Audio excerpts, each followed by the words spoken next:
The galactic trade station hummed with the familiar sounds of a dozen species conducting business in the neutral zone.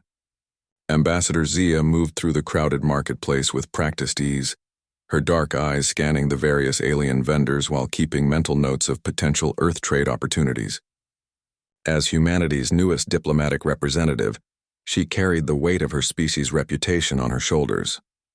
"Another Deathworlder," hissed a tall crystalline being as she passed. "They multiply like parasites."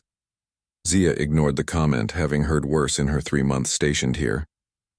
Humans were still considered an oddity in galactic society, a species that had somehow survived and thrived on a world that would kill most other sentient races within hours.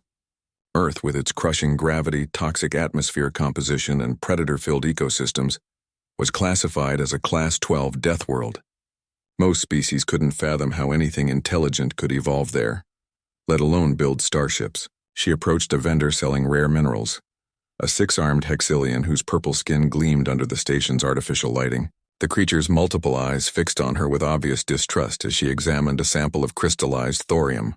"You have steady hands for a Deathworlder," the vendor commented, his voice carrying the typical condescension she'd grown accustomed to. "Humans tend to be good with their hands," Zia replied diplomatically, setting down the crystal. "What's your asking price?" Before the hexillion could respond, a massive shadow fell across the stall. Zia looked up to see Korath the Dominator, a notorious Vrex warrior whose reputation preceded him throughout 3 sectors. Standing nearly 8 feet tall with chitinous armor plating and razor-sharp mandibles, he was the embodiment of everything the Vrex hegemony represented: brutal efficiency and overwhelming force. "The human speaks of trade," Korath's voice rumbled like grinding stone. "But Deathworlders understand only violence." The marketplace had grown quiet, other beings instinctively backing away from the confrontation. The Vrex had been pushing boundaries lately, testing the resolve of newer species in the galactic community.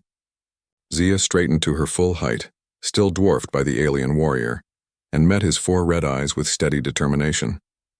"I understand many things, Korath," she said calmly, "including when someone is looking for trouble they can't handle."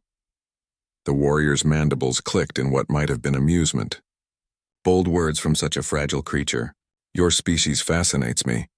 You survived your poisonous world through pure luck, yet you act as if you belong among true warriors."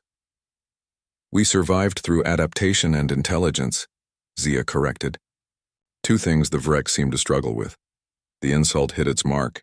Korath's massive hand shot forward, his clawed fingers wrapping around Zia's throat with enough force to crush most beings' windpipes. The human diplomat didn't flinch even as her feet left the ground. "Perhaps I should demonstrate the difference between a true predator and a lucky survivor," Korath snarled. Zia's response was barely a whisper, but every being in the immediate area heard it clearly. 5 minutes. Korath's grip tightened. "What did you say, Deathworlder?" 5 minutes, Zia repeated, her voice steady despite the pressure on her throat. "That's how long I'm giving you to let me go and walk away." The Vrex warrior's laughter shook his entire body. "Or what? You'll report me to station security? File a diplomatic complaint?" "No," Zia said, her eyes never leaving his. "I'll kill you." The marketplace erupted in nervous chittering and whispers. The idea of a human, barely half Korath's size and with none of his natural weapons, threatening a Vrex dominator was either incredibly brave or impossibly stupid.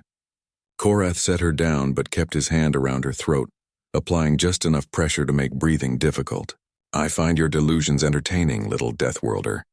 "Please continue." Zia began counting down quietly. 4 minutes. 30 seconds. What Korath didn't understand, what most species in the galaxy failed to grasp, was that humans weren't just lucky survivors. They were persistent predators from a world that had tried to kill them every single day for millions of years. Every human was descended from beings that had out-hunted creatures larger, faster, and stronger than themselves through sheer determination and tactical thinking.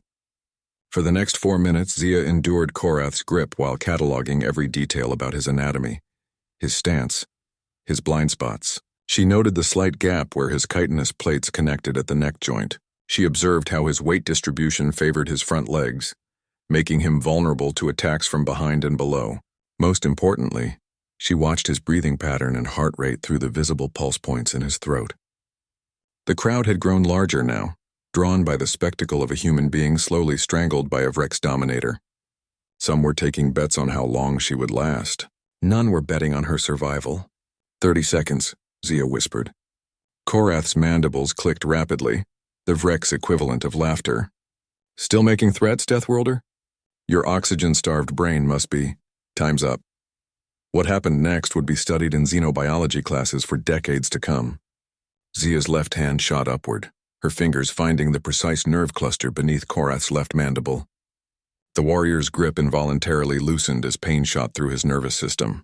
In that instant of vulnerability, Zia pivoted, ducked under his reaching right arm and drove her right elbow into the soft joint where his leg armor connected to his torso.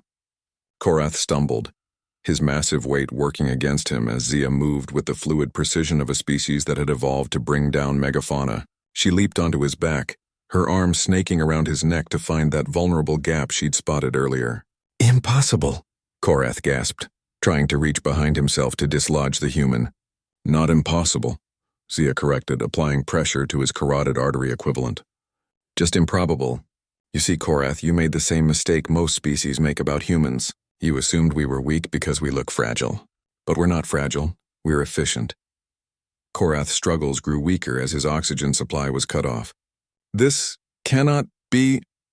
We learned to hunt creatures 10 times our size on a world that spawned nightmares for breakfast, Zia continued conversationally. Do you really think one oversized arthropod was going to be a challenge?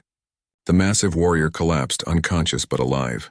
Zia released her hold and stood, brushing dust off her diplomatic robes. The marketplace was dead silent. She looked around at the staring faces, some horrified, others impressed, all newly respectful. Now then, she said, turning back to the Hexilian vendor. About that thorium?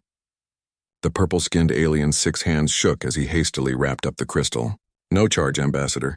Welcome to the station. As Zia walked away with her purchase, she heard the whispers starting behind her. The story would spread quickly through the station, then to other worlds. Humanity's reputation had just evolved from lucky survivors to something far more dangerous. Apex predators who played by different rules. And in the medical bay where Korath was being treated for a fractured neck joint, the Vrex warrior would wake with a new understanding of why Earth was classified as a death world.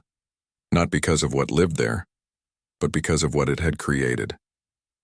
The humans hadn't just survived their hostile planet. They had become it.